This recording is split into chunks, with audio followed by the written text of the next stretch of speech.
Good morning friends, मैं हूँ मिलन पानसुरिया।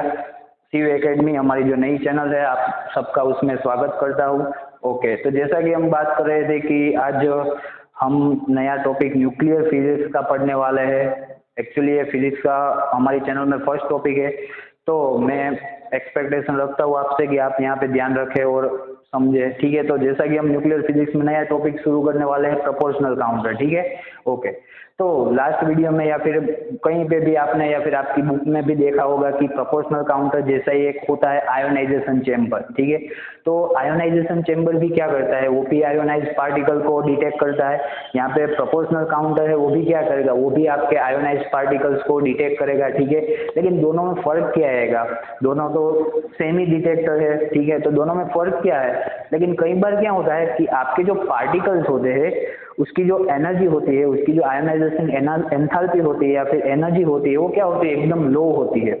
तो उस लो आयोनाइजिंग पार्टिकल को डिटेक्ट करने के लिए कई बार आपके जो डिटेक्टर्स होते हैं वो कैपेबल नहीं होते, जैसे कि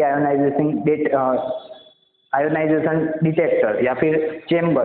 तो उस लो चार्ज एनर्जी वाले पार्टिकल्स को डिटेक्ट करने के लिए जो नया काउंटर इंट्रोड्यूस हुआ है उसका नाम है प्रोपोर्शनल काउंटर। ठीक है, अभी यहाँ पे जो वर्ड है वो प्रोपोर्शनल है। ठीक है, वर्ड है वो प्रोपोर्शनल है। तो प्रोपोर्शनल का मतलब आपको पता होना चाहिए कि आगे जाके हम कहीं ना कहीं जो डायरेक्ट वे है उसकी बात करेंगे। समझ में आ रहा है कि प्रोपोर्शनल का मतलब क्या होता है कि ये बढ़ रहा है तो ये भी बढ़ेगा, ये कम हो रहा है तो ये भी कम हो रहा है। तो ये वर्ड से आपको इतना तो माइंड में आ ही जाना चाहिए कि आगे जाके हम उसकी बात करेंगे कि अगर ये इंक्रीज हो रहा है तो ये भी इंक्रीज होगा। ठीक है, वो क्या होगा और कौन सी चीज इंक्रीज होगी वो मैं आपको बाद में जब हम वर्किंग समझेंगे, कंस्ट्रक्शन समझेंगे, तो उसमें मैं आपको बताऊंगा। तो पहले इसका एम देख लो। तो एम क्या होता है, this counter is used to detect charge particle which have low ionisation enthalpy. ठीक है, या फिर एनर्जी। तो ये जो आपका काउंटर है वो क्या करता है कि आपके जो आयोनाइजेशन पार्टिकल्स होते हैं जिसकी एनर्जी लो होती है, ठीक है, जो कम आयोनाइजेशन एंथैल्पी दिखाते हैं, उसको क्या करता है, डिटेक्ट करते हैं। एज फॉर एग्जांपल ले लूँ beta particles, gamma particles etcetera. फिर आप पॉजिट्रॉन ले लो, बीटाट्रॉन ले लो, कोई भी, क्योंकि उनकी जो आयोनाइजेशन एंथैल्पी होती है वो इससे तो क्या होती है, कम होती है। ठीक है, जनरली ये जो काउंटर होता है वो जनरली बीटा पार्टिकल्स को डिटेक्ट करने के लिए यूज होता है, क्योंकि जो इसकी आयोनाइजेशन एंथैल्पी होती है वो क्या होती है, एकदम लेस होती है। तो जैसे ही लेस एंथैल्पी जाएगी तो इसका मतलब क्या है कि पार्टिकल्स है उसका जो बिहेवियर है वो क्या हो जाएगा, एंट्रोपी में कन्वर्ट हो जाएगा। एंट्रोपी मतलब कोई भी चीज पे एक जगह पे फिक्स नहीं होगा। ठीक है, इसीलिए जो बीटा पार्टिकल्स है उसको जनरली डिटेक्ट करने के लिए क्या यूज होता है, प्रोपोर्शनल काउंटर। ठीक है, ओके। तो अभी इसका कंस्ट्रक्शन एंड वर्किंग समझते हैं। तो कंस्ट्रक्शन में जनरली क्या होता है, यहाँ पे जैसा मैंने दिखाया, ये अभी बेसिक फिगर है, आपको अभी इसमें कुछ समझ में नहीं आएगा, लेकिन जिसको जैसे मैं इसको फिलअप करूंगा, आगे आगे समझाता जाऊंगा तब आपको समझ में आएगा। तो जनरली ये जो इसका कंस्ट्रक्शन होता है उसमें एक चेम्बर होता है। ये चेम्बर मतलब कोई रूम जितना चेम्बर नहीं होता है, इसकी जो लेंथ होती है वो मैक्सिमम 20 सेंटीमीटर तक होती है। कितनी होती है, 20 सेंटीमीटर। ठीक है, और इसकी जो हाइट होती है वो मैक्सिमम 2 सेंटीमीटर होती है। कितनी होती है, 2 सेंटीमीटर। ओके, तो ये जो चेम्बर होगा उसकी जो मतलब लेंथ होगी वो कितनी होगी, मैक्सिमम 20 सेंटीमीटर। आप इसको मिनिमम, जो कई छोटे मतलब इंडस्ट्रियल एरियाज होते हैं उसमें जो ये यूज होता है उसमें तो ये लेंथ उससे भी कम होती है और ये हाइट उससे भी कम होती है। ठीक है, ओके। इसमें इसके बीच का जो ये वायर होगा वो जनरली किससे बना हुआ होता है, टंगस्टन से बना हुआ होता है, टंगस्टन, या फिर किससे बना हुआ होता है, टीन से बना हुआ होता है। ठीक है, ये जो वायर होता है वो किससे बना हुआ होता है, टंगस्टन से या तो टीन से। उससे क्यों बना हुआ होता है वो भी मैं आपको बताऊंगा। ठीक है, ओके। हाँ, तो ये हो गया टंगस्टन या फिर टीन वाला वायर। ठीक है, और इसका जो डायामीटर होता है, इसका जो डायामीटर होता है वो कितना होता है, इसका डायामीटर 2 mm। कितना हो रहा है, 2 mm। और ये जो पूरा का पूरा चेम्बर्स होता है, पूरा का पूरा चेम्बर्स है वो किससे फिलअप हुआ होता है, आर्गन गैस से या फिर नियॉन गैस से, या उसके साथ में जो मिक्सचर होता है वो किसका होता है, मीथेन गैस का। किसका, मीथेन गैस का। समझ में आ रहा है, मीथेन गैस क्यों यूज करते हैं वो मैं आपको आगे वर्किंग में समझाऊंगा। अभी ये सिस्टम काम कैसे करता है, ये जो काउंटर है वो वर्क कैसे करता है, ऑपरेट कैसे होता है, वो आप समझते हैं। ठीक है, तो इसके साथ हमने क्या जुड़ा हुआ कनेक्ट किया हुआ होता है, बैटरी। ठीक है, तो जैसे ही हम इसको 1000 जितना 700 टू 1000 जितना वोल्ट अप्लाई करेंगे तो क्या होगा, ये पूरी की पूरी जो सिस्टम है वो ऑपरेट होनी शुरू हो जाएगी, पूरी की पूरी सिस्टम ऑपरेट होनी शुरू हो जाएगी। ठीक है, और इसके अंदर जो चेंबर है, मैं उसको यहाँ पे आपको दिखाता हूँ। इसके अंदर का जो चेंबर्स है उसमें हमने क्या किया हुआ होता है कि गैस से फिलअप किया हुआ होता है, मीथेन गैस से या फिर आर्गोन गैस से। ठीक है, तो जैसे ही आप वोल्ट अप्लाई करोगे तो क्या होगा, आर्गोन है, आर्गोन, ठीक है, वो आर्गोन क्या करेगा, आर्गोन प्लस में कन्वर्ट हो जाएगा, आर्गोन में से क्या हो जाएगा, आर्गोन प्लस हो जाएगा, और एक इलेक्ट्रॉन क्या करेगा, रिमूव करेगा। ठीक है, तो यहाँ पे जो इलेक्ट्रॉन रिमूव हुआ वो कौन सा हुआ, प्राइमरी इलेक्ट्रॉन। ठीक है, प्राइमरी इलेक्ट्रॉन। हम अभी नेक्स्ट लेवल पे जो बात करेंगे वो किसकी बात करेंगे, सेकेंडरी इलेक्ट्रॉन की। यहाँ पे आपको पता चल गया कि ये प्राइमरी इलेक्ट्रॉन है। ठीक है, अभी इस चेंबर में जिसका भी आपको डिटेक्ट करना है, या फिर यहाँ पे टंगस्टन लिया हुआ है या फिर टिन लिया हुआ होता है, तो अभी क्या होगा, जैसे ही ये प्राइमरी इलेक्ट्रॉन यहाँ से रिमूव होगा वो क्या करेगा, टंगस्टन के एटम्स पे या फिर टिन के एटम्स पे अटैक करेगा। तो जैसे ही ये टंगस्टन पे या फिर टिन पे अटैक करेगा तो उसमें से क्या होगा, सेकेंडरी इलेक्ट्रॉन रिमूव होगा।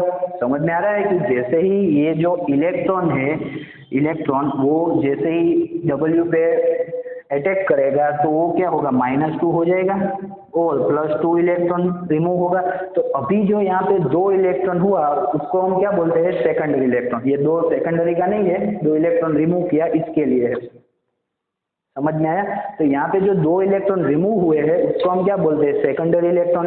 तो अभी हमारा काउंटर काम करेगा। हमारा काउंटर स्पेशली किसके लिए यूज होता है, बीटा पार्टिकल्स के लिए, और जनरली किसके लिए, सेकेंडरी इलेक्ट्रॉन्स के लिए। ठीक है, तो यहाँ पे जो सेकेंडरी इलेक्ट्रॉन्स है, ठीक है, वो आ गए, ये टंगस्टन पे अटैक हुआ, तो टंगस्टन पे अटैक हुआ तो उसमें से क्या हुआ, सेकेंडरी इलेक्ट्रॉन रिमूव हुआ। अभी वो सेकेंडरी इलेक्ट्रॉन यहाँ पे से रेजिस्टेंस तो आपके पास है ही, तो अगर आपके पास वोल्ट है, रेजिस्टेंस है, तो आपको ऑब्वियसली क्या मिलेगा, इलेक्ट्रॉन पल्स मिलेगा। यहाँ पे कैपेसिटर से क्या जनरेट होगी, इलेक्ट्रॉन पल्स जनरेट होगी, इलेक्ट्रॉन पल्स। ठीक है, यहाँ पे क्या जनरेट होगी, इलेक्ट्रॉन पल्स जनरेट होगी। जैसे इलेक्ट्रॉन पल्स जनरेट होगी वो एम्पलीफायर में जाएगी, वहाँ से उसका एम्पलीफिकेशन होगा, और फिर कंप्यूटर है आगे जो आपने रिकॉर्डर रखा है, कंप्यूटर रखा है, उस पर आपको क्या मिलेगा, एनर्जी गैप मिलेगा। ठीक है, एनर्जी गैप। तो मैं यहाँ पे अगर आपको प्लॉट उसका अगर आपको प्लॉट दिखाऊं तो यहाँ पे अगर इलेक्ट्रॉन से सेकेंडरी इलेक्ट्रॉन, तो यहाँ पे क्या होगा, एनर्जी गैप होगा Eg। ठीक है, तो जैसे ही आपके जो सेकेंडरी इलेक्ट्रॉन है उसकी मात्रा इंक्रीज होगी, उसके साथ आपका जो एनर्जी गैप है वो भी क्या होगा, इंक्रीज होगा। यहाँ से अगर मैं फिर से उसको इंक्रीज करता हूँ तो आपकी जो इलेक्ट्रॉन मात्रा है, जो एनर्जी गैप है वो इंक्रीज होगी। वापस यहाँ से जो जितने सेकेंडरी इलेक्ट्रॉन इंक्रीज होंगे, एनर्जी गैप आपका उतना ही इंक्रीज होता जाएगा। इसीलिए इस काउंटर को क्या बोलते हैं, प्रोपोर्शनल काउंटर, क्योंकि जितने ज्यादा सेकेंडरी इलेक्ट्रॉन, जितने ज्यादा सेकेंडरी आयोनाइजेशन पार्टिकल, उतना ही ज्यादा आपका एनर्जी गैप और उतना ही ज्यादा आपका यहाँ पे रेजिस्टेंस होगा। समझ में आया, इसका मतलब क्या है, जितने वोल्ट ज्यादा आप अप्लाई करोगे उतने ही ज्यादा आपके जो इलेक्ट्रॉन से यहाँ से रिमूव होंगे, वो टंगस्टन पे अटैक करेंगे, उतने ही ज्यादा सेकेंडरी इलेक्ट्रॉन्स आपको मिलेंगे, और उतना ही ज्यादा यहाँ पे वोल्टेज गैप आपको मिलेगा, उतना ही ज्यादा आपको क्या बोलते हैं, इलेक्ट्रॉन पल्स जनरेट होगा, और उतना ही ज्यादा आपका रिकॉर्डर अच्छे से दिखाएगा। समझ में आया, ओके। तो अभी बात आती है यहाँ पे मीथेन गैस की, हमने मीथेन गैस को यूज क्यों किया है। देखो कई बार क्या होता है कि जो काउंटर्स होते हैं कई बुक में आपको दिए होते हैं, लेकिन उसमें ज्यादा से ज्यादा डिटेल नहीं दी होती है। आपको उसमें दिखाया होगा कि मीथेन गैस यहाँ पे क्यों यूज होता है। अगर आपको कोई भी कॉम्पिटिटिव एग्जाम की प्रिपरेशन करनी है तो आपको ये जो काउंटर है उसको कंपल्सरी या फिर कंप्लीटली आपको समझना पड़ेगा। तो यहाँ पे मीथेन गैस इसलिए यूज होता है क्योंकि क्या होता है कि जैसे ही आप काउंटर पे वोल्ट डालोगे तो यहाँ से जो इलेक्ट्रॉन रिमूव होगा, तो वो टंगस्टन पे तो अटैक करेगा ही, लेकिन हो सकता है कि ये जो मेटल का बना हुआ मेटल का बना हुआ जो चेम्बर है उस पे भी अटैक करे। तो अगर वो उस पे अटैक करेगा तो क्या होगा, या फिर आर्गोन पे ज्यादा अटैक करेगा तो क्या होगा कि आर्गोन है, ठीक है, आर्गोन है आपका, आर्गोन यहाँ पे आर्गोन, ठीक है, तो उस पे अगर अटैक करेगा तो क्या होगा, आर्गोन प्लस तो जनरेट हो ही रहा है और उसका जो एक इलेक्ट्रॉन है वो क्या हो रहा है, एक्साइटेड हो रहा है। ये पॉसिबिलिटी है कि ये इलेक्ट्रॉन टंगस्टन पे अटैक करे, ठीक है, लेकिन अगर वो एक्साइटेड होकर डीएक्साइड होकर वापस आर्गोन के साथ अगर उसने जो रिएक्ट करता है अगर उसके साथ कंबाइन होता है तो हमें क्या मिलेगी, फोटो इलेक्ट्रिक इफेक्ट मिलेगी। समझिएगा एक बात कि अगर इलेक्ट्रॉन रिमूव हो रहा है, वो एक्साइटेड स्टेट में जा रहा है और वहां से अगर वापस वो ग्राउंड स्टेट में आ रहा है तो वो आर्गोन के साथ कंबाइन होकर क्या करेगा, हमें फोटो इलेक्ट्रिक इफेक्ट दिलाएगा, सॉरी फोटो इलेक्ट्रिक इफेक्ट हमें मिलेगी। तो उससे क्या होगा कि आपकी जो आर्गोन है उसकी मात्रा भी कम हो जाएगी और हमें यहाँ पे इलेक्ट्रिक करंट की जगह क्या मिलेगी, लाइट मिलेगी, और आपकी जो काउंटर है उसका पूरा का पूरा सत्यानाश हो जाएगा। इसलिए हम क्या करते हैं, इसको मीथेन के साथ फिलअप कर दे, तो जैसे ही ये इलेक्ट्रॉन आएगा वापस एक्साइटेड स्टेट से ग्राउंड स्टेट में, तो ऑलरेडी हमने मीथेन फिलअप किया हुआ होता है, तो वो मीथेन क्या करेगा, उसकी जो एक्साइटेशन है उसको डिस्ट्रॉय कर देगा और उसके बेस पे आपको क्या मिलेगी, ये जो प्रोपोर्शनल काउंटर का बेटर यूज है वो आपको मिलेगा।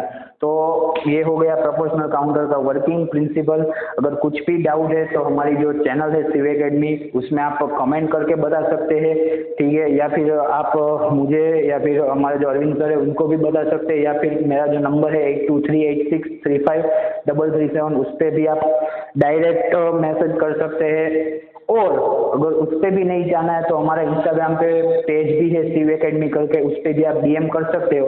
अगर आपको कोई भी टॉपिक पढ़ना है फिजिक्स के रिलेटेड या फिर केमिस्ट्री के रिलेटेड तो आप हमें हमारा जो लिंक है या फिर कमेंट बॉक्स है उसमें आप बता सकते हैं, ठीक है। तो ये हो गया प्रोपोर्शनल काउंटर, जनरली उसका प्रिंसिपल, उसका वर्किंग, वो कैसे काम करता है, क्यों काम करता है। और हाँ, इसकी लिमिटेशन ये है कि इसमें हमें मतलब जो आयोनाइजेशन पार्टिकल्स डिटेक्ट होते हैं उसकी एक लिमिट है कि उतनी लो एनर्जी तक तो वो डिटेक्ट करते हैं, लेकिन जैसे ही उसकी आयोनाइजेशन एंथैल्पी बढ़ेगी तो ये डिटेक्ट करना बंद हो जाएगा। उसके बाद आता है गाइगर और मूलिकन काउंटर है जो इससे कई ज़्यादा बेटर है, वो हम नेक्स्ट वीडियो में डिस्कस करेंगे। और यहीं पे मैं आपको अपना जो टॉपिक है वो ख़त्म करता हूँ। अगर आपको वीडियो अच्छी लगे, अगर आपको लगता है कि कुछ भी इसमें से पढ़ने लायक है, सीखने लायक है, तो हमारी चैनल को सब्सक्राइब करें, हमारे वीडियो को शेयर करें और लाइक करना ना भूलें। Shiv academy, thank you.